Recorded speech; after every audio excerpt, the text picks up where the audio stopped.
L'équipement ne démarre pas, donc aujourd'hui on va faire 3 vérifications rapides pour vérifier si notre équipement fonctionne ou pas dans le partie d'électricité.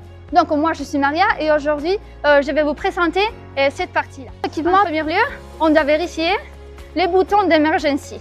Donc ici, si on pousse comme ça, on a justement de faire comme ça.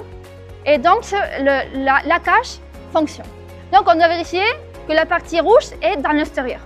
Après, dans les tableaux, on doit vérifier les protections. Donc on doit vérifier si ces protections magnétothermiques sont à non. Mais la plupart des clients oublient qu'ici, dans le bas, il y a une autre protection magnétothermique qu'on doit vérifier. Donc ici, ça doit être à non aussi. Après, donc ici, on doit vérifier que les 3 faces d'ici du câble sont bien connectées.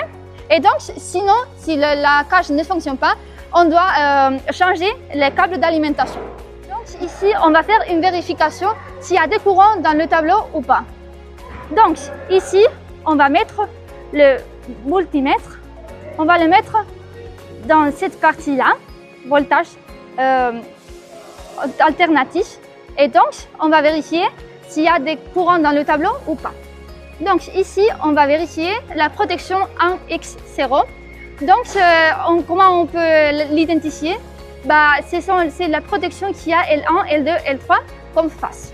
Donc ici, on va mettre le multimètre là-bas. Et donc, on va faire L1, L2. Et on peut vérifier qu'il y a 400 volts. L2, L3, on peut vérifier qu'il y a 400 volts. Et après, L1, L3, qu'il y a 400 volts aussi. Donc, dans ces cas-là, dans cette cage-là, ça fonctionne parce qu'il y a 400 volts. Donc, le problème, ce n'est pas le câble d'alimentation ni la cache. Donc, dans ces cas-là, on peut vérifier que la cache fonctionne parfaitement. Dans le cas, dans les faces, il n'y a pas 400 volts, donc c'est le problème du câble d'alimentation. Donc,